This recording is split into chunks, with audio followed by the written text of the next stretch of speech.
મિત્રો, આપણે એક પ્રશ્ન થાય કે શું દ્રવ્ય પોતાની અવસ્થાને બદલી શકે છે? એટલે કે ઉદાહરણ તરીકે ધારો કે કોઈ લોખંડનો ટુકડો છે, એ ટુકડો ઘન અવસ્થામાં છે, તો શું તેમાંથી પ્રવાહી અવસ્થામાં જઈ શકે? શું તે પ્રવાહીમાંથી ફરી પાછો વાયુ અવસ્થામાં ફેરવાઈ શકે? એવી જ રીતે પાણી, બરફ, તે પોતાની અવસ્થાને બદલી શકે છે. લાકડું છે તો એની અવસ્થા બદલાઈ શકે છે. આમ વિવિધ દ્રવ્યો પોતાની અવસ્થા બદલી શકે છે કે નહીં, એના વિશે આપણે વિચારવું છે. દ્રવ્યની અવસ્થા બદલાય તે દરમિયાન તેમાં શું ફેરફાર થાય છે? જો ધારો કે તે બદલાય તો ઘન હોય ત્યારે એમાં શું હોય? તેમાંથી તે જ્યારે પ્રવાહીમાં ફેરવાય ત્યારે એમાં કેવો ફેરફાર થાય છે? અથવા તો પ્રવાહીમાંથી વાયુમાં ફેરફાર થાય ત્યારે દ્રવ્યના કણો પર આની શું અસર થાય છે? એ બીજા મુદ્દાને આપણે ધ્યાનમાં રાખીને સમજવાનું વાત કરીશું. ત્રીજું, અવસ્થાનો આ ફેરફાર કેવી રીતે થાય છે? શું ઘનમાંથી આપમેળે પ્રવાહીમાં ફેરવાઈ જાય છે કે એને કોઈ બળ લગાડવું પડે છે? આ તમામ મુદ્દાઓને આપણે ધ્યાનમાં રાખીને આપણે સમજીએ કે અવસ્થા કેવી રીતે બદલાઈ શકે છે. અવસ્થા એટલે આપણે મિત્રો 3 અવસ્થાઓની વાત કરીશું: ઘન, પ્રવાહી અને વાયુનું પરસ્પર એકબીજામાં કેવી રીતે રૂપાંતર થાય છે. અહીં મિત્રો એક ચિત્ર આપને આપેલું છે, વ્યવહારુ ઉદાહરણ છે. આપણે બધા જ આના વિશે જાણીએ છીએ. સૌથી પહેલાં ડાબી બાજુ જે દર્શાવેલું છે તે અહીંયા આ જે છે તે બરફ દર્શાવેલું છે મિત્રો. હવે બરફ એ દ્રવ્યનું ઘન સ્વરૂપ કહેવાય છે. પાણીનો બરફ બનેલો છે. બીજા ક્રમે વચ્ચે પાણીના ગ્લાસમાં પાણી ભરેલું છે તો તે પ્રવાહી સ્વરૂપ છે. અને સૌથી બહાર કીટલીમાંથી બહાર નીકળતી વરાળ રેખાંકિત કરીને બતાવેલી છે. તો આ ત્રણેય વસ્તુઓ અલગ અલગ નથી, બધામાં જ પાણીના જ અણુઓ રહેલા છે, પરંતુ માત્ર તેમની અવસ્થા બદલાયેલી છે. બરફમાં ઘન અવસ્થા, પાણીમાં પ્રવાહી અવસ્થા અને બાષ્પમાં વાયુ અવસ્થા જોવા મળે છે. તો આ ત્રણેય અવસ્થાઓ પાણીની આપણે સમજી શકીએ છીએ. પાણી એક સર્વસામાન્ય ઉદાહરણ છે, પણ શું અન્ય પદાર્થો પણ આવા પ્રકારના ફેરફારો ધરાવી શકે છે? એના વિશે પણ આપણે સમજવાનો પ્રયત્ન કરીશું. આ માટે આપણે તાપમાનના ફેરફારની અસર ચકાસવા માટે એક પ્રવૃત્તિ વિશે આપણે વાત કરીશું.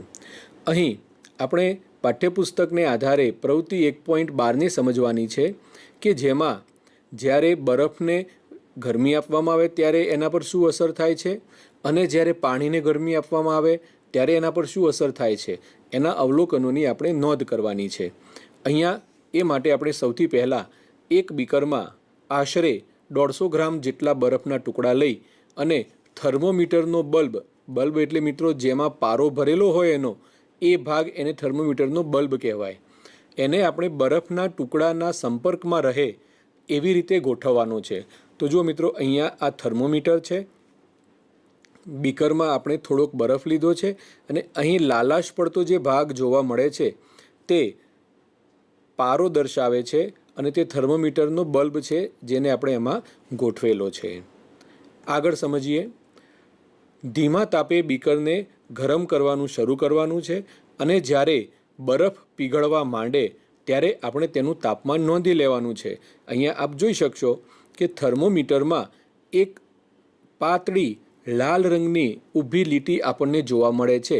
અહીંયા હું જ્યાં પોઇન્ટર બતાવું છું તો આ લાલ રંગ એની અંદર નાખેલો છે પારાની અંદર, અને એ સ્પષ્ટ દેખાય માટે અને એ પ્રમાણનો રંગ આપેલો છે. તો એ આપણે અહીંયા જોઈ શકીએ છીએ કે તાપમાન કેટલું છે. એટલે જ્યારે બરફ પીગળે ત્યારે આપણે તાપમાન નોંધી લેવાનું છે એ કેટલું છે. ત્યારબાદ જ્યારે બરફ સંપૂર્ણ રીતે પાણીમાં એટલે કે પ્રવાહી સ્વરૂપમાં રૂપાંતર થઈ જાય ત્યારે ફરીવાર આપણે તાપમાન નોંધી લઈશું અને ઘન અવસ્થામાંથી પ્રવાહી અવસ્થામાં આ જે ફેરફાર થયો એ માટેનું આપણું અવલોકન આપણે જોઈશું. અહીંયા મિત્રો આપ જુઓ, બીકરની અંદર જોશો તમે તો એમાં જે બરફના ટુકડા હતા એ મોટાભાગના બધા ઓગળી ગયા છે. એટલા માટે આપણને થર્મોમીટરનો બલ્બ જોવા મળે છે અહીંયા. અને અહીંયા જે દર્શાવેલો છે માપક્રમ, ત્યાં 0 ડિગ્રી તાપમાન ઉપર તે થર્મોમીટરનો પારો સ્થિર થયેલો છે આ જગ્યાએ. આમ એ દર્શાવે છે કે જ્યારે બરફ પીગળે છે ત્યારે તાપમાન અહીંયા 0 ડિગ્રી સેલ્સિયસે એ સ્થિર થાય છે। તો મિત્રો હવે આગળ આપણે એને પાણી ઉકળે ત્યાં સુધી એને ગરમ કરવાનું છે અને એ વખતે એના અવલોકનો જોવાના છે। જ્યારે મોટાભાગની પાણીની બાષ્પ વરાળ બની જાય ત્યાં સુધી થર્મોમીટરના તાપમાન ઉપર આપણે નજર રાખવાની છે। મિત્રો જેમ જેમ આપણે ગરમી આપતા જઈશું તેમ તેમ થર્મોમીટરનો જે પારો છે એ ક્રમશઃ ઉપર ચડતો દેખાશે। અહીંયા હમણાં આગળની આકૃતિમાં આપણે જોયું તો તે 0 એ આટલે 0 માપ છે ત્યાં સ્થિર થયેલો હતો, અત્યારે તે 10, 15 અને 17 જેટલા ડિગ્રી સેલ્સિયસે તે સ્થિર થયેલો છે। આમ હજી આપણે જ્યારે એને તાપમાન આપતા જઈશું તો એ આગળ વધતો જશે। તાપમાન વધારતા શું થાય છે અહીંયા એને આપણે સમજવાનો પ્રયત્ન કરીએ। હવે આપણે દ્રવ્યનું સ્વરૂપ બંધારણ જાણીએ છીએ એટલા માટે આપણે સમજીએ કે જેમ જેમ તાપમાન વધારીએ તેમ તેમ કણોની ગતિ ઉર્જા વધતી જાય છે અને કણોની પાસે વધારે ગતિ આવે તો કણો વધુ ઝડપથી કંપન કરવા લાગે છે। જેટલા ઝડપથી કણો કંપન કરશે તેમ કણો વચ્ચેનું આકર્ષણ બળ નબળું પડે છે અને એના કારણે કણો સ્વતંત્ર રીતે ગતિ કરવા લાગે છે। જે એકબીજા સાથે આકર્ષણ બળથી જોડાયેલા હતા એ ઘટ્યું એટલે તેઓ અસ્તવ્યસ્ત રીતે સતત રીતે ગતિ કરે છે। આમ પોતાના મૂળ સ્થાનેથી તેઓ ખસીને અન્ય સ્થાને ગયા એટલે કે તે વહેવા લાગ્યા, કણોની એક ગતિ ચાલુ થઈ, જેના કારણે સમગ્ર પદાર્થ એ પીગળીને પ્રવાહી સ્વરૂપમાં રૂપાંતર પામે છે અને પ્રવાહી સ્વરૂપ ધારણ કરે છે। શરૂઆતમાં એ ઓછું પ્રવાહી હોય છે પરંતુ જેમ જેમ તાપમાન વધે ત્યારે એક ચોક્કસ સમય એવો આવે છે કે તે સંપૂર્ણપણે પ્રવાહી સ્વરૂપમાં રૂપાંતર પામે છે। તો મિત્રો જે તાપમાને એક વાતાવરણીય દબાણ હેઠળ ઘન પદાર્થ પીગળીને પ્રવાહી સ્વરૂપમાં રૂપાંતરિત થાય, ખાસ સમજો મિત્રો, ગલન થવું એટલે પીગળવું, ઘન પદાર્થ પીગળીને પ્રવાહી સ્વરૂપમાં રૂપાંતરિત થાય છે તે તાપમાનને તે ઘન પદાર્થનું ગલન બિંદુ કહે છે। મિત્રો અહીંયા બે શબ્દોને આપણે ધ્યાનમાં રાખીએ। એક તાપમાન જે છે તે દર્શાવ્યું છે એ પ્રવાહીમાં રૂપાંતર થઈ જાય તેની વાત છે, બીજું વાતાવરણીય દબાણ, દરિયાની સપાટી ઉપર જે દબાણ હોય તેને વાતાવરણીય દબાણ કહેવાય છે। એના વિશે આપણે આગળ વાત કરવાના છીએ, પણ અહીંયા વાતાવરણીય દબાણ શબ્દ અગત્યનો છે। જો દબાણમાં ફેરફાર થાય તો પદાર્થના ગલન બિંદુમાં ફેરફાર થઈ શકે છે, એટલા માટે એક વાતાવરણીય દબાણે આ ગલન બિંદુ નોંધવામાં આવે છે। કોઈપણ ઘન પદાર્થનું ગલન બિંદુ એ તેમાં રહેલા કણો વચ્ચેના આકર્ષણ બળની પ્રબળતા દર્શાવે છે। આ વાક્યને સમજીએ મિત્રો, જો ગલન બિંદુ ઊંચું હોય તો કણોને આકર્ષણ બળને તોડવા માટે વધારે ઉર્જા આપવી પડે છે, એટલે કે કણો વધારે આકર્ષણથી જોડાયેલા છે, અને ગલન બિંદુ ઓછું હોય તો એને ઓછા તાપમાને આપણે પીગળાવી શકીએ છીએ, કારણ કે કણો વચ્ચેનું આકર્ષણ બળ નિર્બળ હોવાથી આપણે તેને સહેલાઈથી તોડી શકીએ છીએ। હવે પીગળવાની પ્રક્રિયાને મિત્રો ગલન પણ કહેવામાં આવે છે। ઘન સ્વરૂપનું પ્રવાહી સ્વરૂપમાં રૂપાંતર એને ગલન કહેવામાં આવે છે। એટલા માટે અહીંયા વ્યાખ્યામાં આપણે એને ગલન બિંદુ કહ્યું છે। ઘનના પ્રવાહી સ્વરૂપમાં રૂપાંતર થતું બિંદુ એટલે કે એક માપ, એને આપણે ગલન બિંદુ કહીએ છીએ। જુદા જુદા પદાર્થોના ગલન બિંદુની આપણે વાત કરીએ તો સૌથી પહેલો છે બરફ, 273.16 કેલ્વિન। મિત્રો તમને નવાઈ લાગશે કે હમણાં આપણે વાત કરી કે 0 ડિગ્રી સેલ્સિયસ અને અહીંયા પાછું આ નવું માપ આવ્યું 273.16 કેલ્વિન। આ શું છે તો એના વિશે પણ આપણે વાત કરીશું મિત્રો। Aluminium 933 kelvin, copper 1357 kelvin, gold સોનું શુદ્ધ હોય 100% ત્યારે 1336 કેલ્વિન તાપમાને તે પીગળી જાય। આ બધા ઘન પદાર્થો છે। ચાંદી શુદ્ધ હોય ત્યારે 1234 કેલ્વિન તાપમાને તે પીગળે છે। તો આવી રીતે ઘન પદાર્થોના ગલન બિંદુ હોય છે અને એ જે તાપમાને પ્રવાહી સ્વરૂપમાં રૂપાંતર પામે એ તાપમાન અહીંયા આપણને દર્શાવેલા છે। આ બધા ગલન બિંદુ છે। તો મિત્રો આપણે યાદ રાખીશું માત્ર બરફનું 273.16 કેલ્વિન તાપમાન।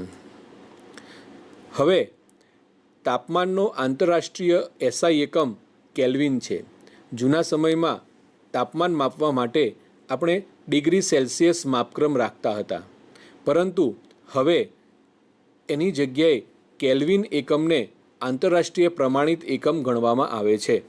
તો 0 ડિગ્રી સેલ્સિયસનું રૂપાંતર કેલ્વિનમાં કરવા માટે એની સમકક્ષતા નક્કી કરવામાં આવેલી છે કે 0 ડિગ્રી સેલ્સિયસ એટલે આશરે 273.16 કેલ્વિન, પરંતુ વ્યવહારમાં આપણે પાછળ દશાંશ ચિહ્ન પછીના 0.16ને આપણે બતાવતા નથી. જ્યારે ચોક્કસ ગણતરીઓ કરવાની હોય ત્યારે એને દર્શાવવામાં આવે, પરંતુ આપણે માત્ર એને 273 કેલ્વિનથી દર્શાવીશું. આમ કોઈપણ તાપમાનને કેલ્વિનમાં ફેરવવું હોય તો ડિગ્રી સેલ્સિયસ તાપમાનમાં 273 ઉમેરવા પડે. જે પણ કોઈ તાપમાન સેલ્સિયસ છે એને 273 ઉમેરીએ એટલે આપણને કેલ્વિન તાપમાન મળી જાય. એ જ પ્રમાણે કેલ્વિન તાપમાનનું રૂપાંતર સેલ્સિયસમાં કરવું હોય તો કેલ્વિન તાપમાનમાંથી 273 બાદ કરવાથી આપણને સેલ્સિયસમાં તાપમાન મળે છે. મિત્રો, આ સમજવા માટે આપણે કેટલાક ઉદાહરણ લઈએ જેથી આપણે સ્પષ્ટ કરી શકીએ કે એ તાપમાન કેવી રીતે આપણે રૂપાંતરિત કરી શકીએ છીએ. તો અહીંયા 0 degree Celsius, 100 degree Celsius, 65 degree Celsius અને 75 ડિગ્રી સેલ્સિયસનું આપણે રૂપાંતર કરવાનું છે. અને એ માટે આપણે સૂત્ર કયું વાપરીશું? કેલ્વિનમાં જવાબ શોધવાનો છે, એટલે કેલ્વિન બરાબર ડિગ્રી સેલ્સિયસ વત્તા 273, એટલે સેલ્સિયસના જે માપ છે આ માપમાં 273 ઉમેરી દેવાના અને જે જવાબ આવે એ આપણા માટે કેલ્વિન તાપમાન છે. ચાલો પહેલું જોઈએ 0 ડિગ્રી સેલ્સિયસ, એટલે સેલ્સિયસમાં તાપમાન 0, એમાં ઉમેર્યા 273 એટલે કે 273 કેલ્વિન થઈ ગયા.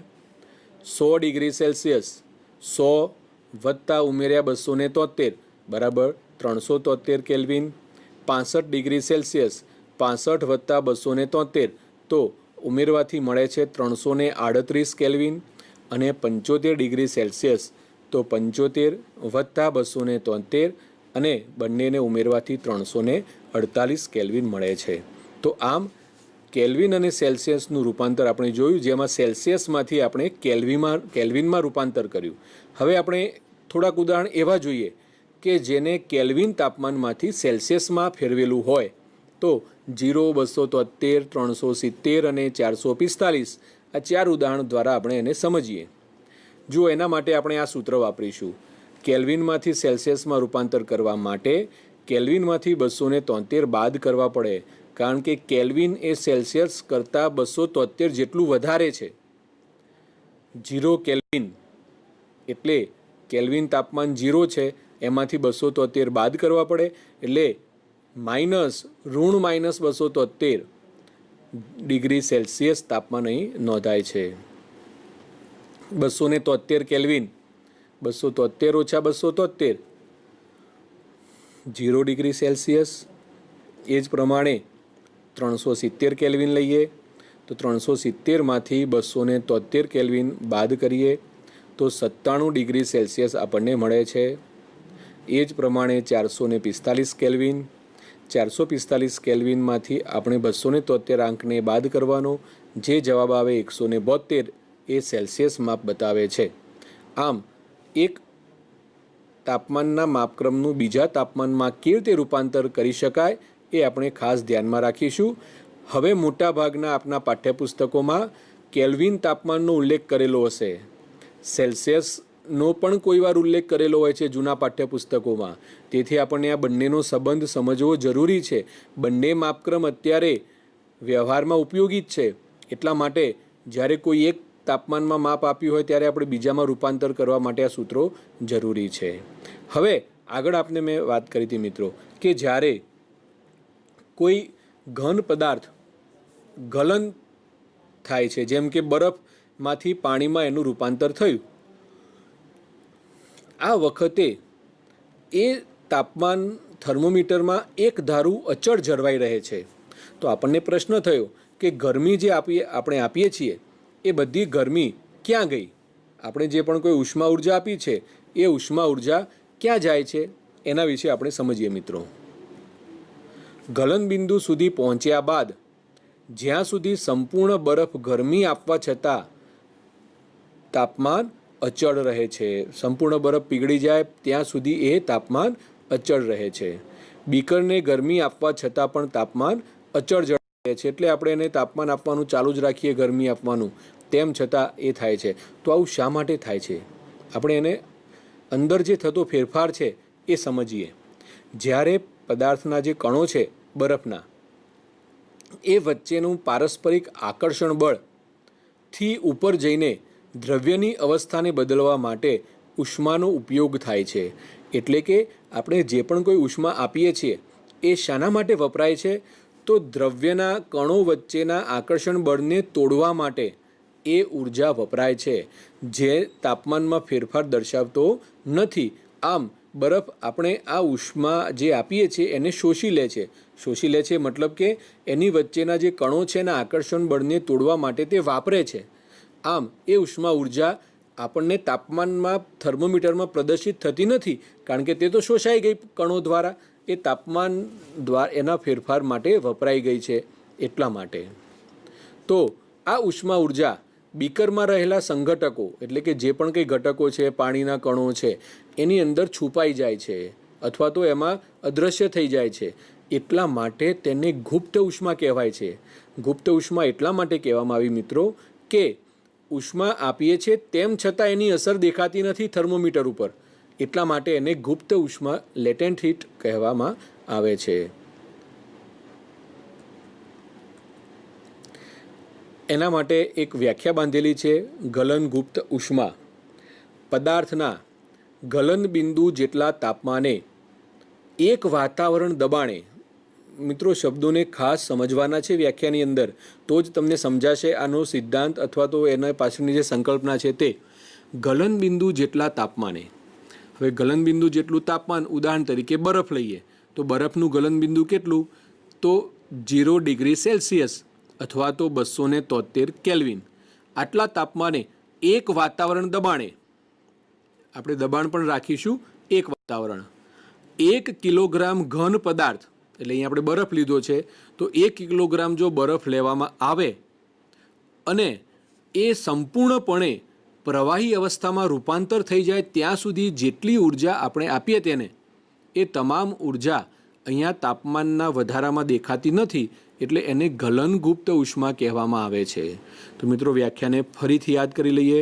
પદાર્થના ગલનબિંદુ જેટલા તાપમાને એક વાતાવરણ દબાણે 1 કિલોગ્રામ ઘન પદાર્થને પ્રવાહી અવસ્થામાં રૂપાંતરિત કરવા માટે જરૂરી ઉષ્મા ઉર્જાને ગલનગુપ્ત ઉષ્મા કહેવામાં આવે છે. અંગ્રેજીમાં એના માટે શબ્દ છે લેટેન્ટ હીટ ઓફ ફ્યુઝન. તો આપણે વાત કરીએ બરફની, તો બરફનું ગલનબિંદુ 0 ડિગ્રી સેલ્સિયસ અથવા તો કેલ્વિનમાં 273 કેલ્વિન. આ તાપમાને પાણીના કણોની ઉર્જા તે જ તાપમાને બરફના કણોની ઉર્જા કરતાં વધુ હોય છે, કારણ કે આ તાપમાને રહેલું પાણી બરફ કરતાં થોડી વધારે ઉર્જા મેળવી અને એ તાપમાને રૂપાંતર પામેલું હોય છે, જેને આપણે બરફની ગલનગુપ્ત ઉષ્મા કહીએ છીએ, જેનું મૂલ્ય 3.34 × 10⁵ જૂલ પ્રતિ કિલોગ્રામ છે. મિત્રો આપણા અભ્યાસક્રમમાં નથી, પણ આપણે એને સમજવા માટે અહીંયા મેં આપને માપ આપેલું છે, કિંમત આપેલી છે કે 1 કિલોગ્રામ બરફને ગલન બિંદુએ પ્રવાહી સ્વરૂપમાં ફેરવવા માટે આટલી જૂલ ઉર્જા, 3.34 × 10⁵ જૂલ ઉર્જા જરૂરી છે. એટલે કે 1 કિલોગ્રામ બરફ કરતાં 1 કિલોગ્રામ પાણી આટલા તાપમાને આટલી ઉર્જા વધારે ધરાવે છે. અથવા વિરુદ્ધમાં સમજીએ તો પાણી કરતાં જે બરફ છે એ આટલી ઉર્જા મેળવીને એ ગલનગુપ્ત ઉષ્મા પ્રાપ્ત કરે છે. અવસ્થા રૂપાંતર દરમિયાન અચળ તાપમાનનું આપણે હવે પાણી માટે ઉદાહરણ જોઈએ. જ્યારે પાણીને આપણે ઉષ્મા ઉર્જા આપીએ છીએ ત્યારે પાણીના કણો વધુ ઝડપથી ગતિ કરે છે. હવે જ્યારે આ પાણીના કણો વધારે ઝડપથી ગતિ કરતા હોય ત્યારે એ અસ્તવ્યસ્ત ગતિ એમની વધી જાય છે. એક નિશ્ચિત તાપમાન સુધી એ જ્યારે પહોંચે છે ત્યારે એમાં એટલી ઉર્જા આવી જાય છે કે જેથી કણો વચ્ચેનું પરસ્પરનું આકર્ષણ બળ તૂટી જાય છે અને કણો એકબીજાનાથી સ્વતંત્ર થઈ જાય છે. આમ પ્રવાહી અવસ્થા જાળવી રાખવા માટેનું જે આકર્ષણ બળ હતું એ તૂટી જવાથી પ્રવાહીથી પણ તરલ અવસ્થા એટલે કે વાયુ અવસ્થામાં એનું રૂપાંતર થઈ જાય છે. આમ ઉષ્માને કારણે પાણી ધીમે ધીમે એ વાયુ અવસ્થામાં રૂપાંતર થઈ જાય છે અને આ રૂપાંતર જે તાપમાને થાય છે તેને આપણે ઉત્કલન બિંદુ કહીએ છીએ. ઉત્કલન એટલે ઉકળવું. એની વ્યાખ્યા આપણે સમજીએ. એક વાતાવરણ દબાણે જે તાપમાને પ્રવાહી ઉકળવા લાગે, ઉકળે એટલે એમાંથી ઉકળ્યું મતલબ એમાંથી વરાળ નીકળે, તે તાપમાનને પ્રવાહીનું ઉત્કલન બિંદુ બોઇલિંગ પોઈન્ટ કહેવામાં આવે છે. અહીંયા આપ જો એક પાત્રમાં કે પાણીની વરાળ નીકળે છે અને આ ઘટના તો આપણા માટે એક સામાન્ય ઘટના છે, પાણીને ઉકળતું જોવું. તો એ જે ઉકળે છે એ વખતે તમે જો થર્મોમીટરથી એને માપો તો એ જે તાપમાન મળે એને ઉત્કલન બિંદુ તરીકે ઓળખવામાં આવે છે. મિત્રો, પાણીનું ઉત્કલન બિંદુ 373.16 કેલ્વિન એટલે કે આશરે 373 કેલ્વિન જેટલું છે. આ સિવાય બીજા પદાર્થોના ઉત્કલન બિંદુની આપણે વાત કરીએ મિત્રો, અહીંયા જુદા જુદા પદાર્થો છે. આપણને નવાઈ લાગે કે ભાઈ પાણી ઉકળે છે એમ કે ધાતુ ઉકળતી હશે, તો એલ્યુમિનિયમ ધાતુ અથવા કોઈ ધાતુ છે એને જ્યારે ગરમ કરવામાં આવે ત્યારે અહીંયા ફોટો બતાવ્યો છે એ પ્રમાણે તે લાલચોળ ગરમ થઈ જાય છે અને તે પ્રવાહી સ્વરૂપમાં ફેરફાર પામી અને એમાંથી આ વરાળો નીકળવા લાગે છે. આ તાપમાન એ ધાતુનું ઉત્કલન બિંદુ છે, પરંતુ વ્યવહારમાં આપણે એની સાથે ઓછો સંબંધ હોય છે એટલે આપણને ખ્યાલ નથી હોતો આ ઘટનાઓનો. પરંતુ પાણી ઉકળવાની ઘટના સાથે તો આપણે સંકળાયેલા જ છીએ. તો એલ્યુમિનિયમ 2740 કેલ્વિન ખૂબ જ ઊંચા તાપમાન હોય છે. જુઓ મિત્રો, ક્યાં 373 અને ક્યાં 2740. કોપર તાંબુ 4940, સોનું શુદ્ધ 24 કેરેટ 5345, ચાંદી શુદ્ધ 4286 કેલ્વિન. આમ આટલા તાપમાને આ બધા પ્રવાહી સ્વરૂપમાં રૂપાંતર થયેલા હોય એમાંથી તે વાયુ સ્વરૂપમાં રૂપાંતર થવાની શરૂઆત થઈ જાય છે. હવે આ શા માટે અને કેવી રીતે બને છે આપણે એને સમજીએ. જ્યારે પ્રવાહીને ઉષ્મા આપવામાં આવે ત્યારે ધીમે ધીમે ધીમે એના કણો એ ઉર્જા પ્રાપ્ત કરે છે અને એ ઉકળવા લાગે છે. જ્યારે ઉકળવાની શરૂઆત થાય ત્યારથી એ તમામ કણો પોતાનું અવસ્થા રૂપાંતર કરવા માટે એ ઉર્જાને વાપરે છે અને તમામ પ્રવાહીના કણો એ બાષ્પ અવસ્થામાં રૂપાંતરિત થઈ જાય છે. એટલે મિત્રો, અહીંયા તમામ કણો આ ઘટનામાં સંકળાયેલા છે અને એ માપ જે દર્શાવે છે તે એટલા માટે કહેવામાં આવે છે ઉત્કલન બિંદુ એ જથ્થાત્મક ઘટના છે. મિત્રો, વિજ્ઞાનની અંદર આવે 2-3 શબ્દો આવશે. એક સપાટીય ઘટના કે જે માત્ર સપાટી ઉપર જોવા મળતી હોય. જથ્થાત્મક ઘટના મતલબ એમાં જે દ્રવ્ય છે દ્રવ્યના તમામ કણો સંકળાયેલા છે એમાં એ પ્રક્રિયામાં, એટલા માટે એને જથ્થાત્મક ઘટના બલ્ક ફિનોમિનન તરીકે ઓળખવામાં આવે છે. બાષ્પીભવન ગુપ્ત ઉષ્મા, એના વિશે આપણે સમજીએ. જેવી રીતે ઘન પદાર્થો માટે ગલન ગુપ્ત ઉષ્મા હતી એ રીતે પ્રવાહી પદાર્થો માટે બાષ્પીભવન ગુપ્ત ઉષ્મા હોય છે.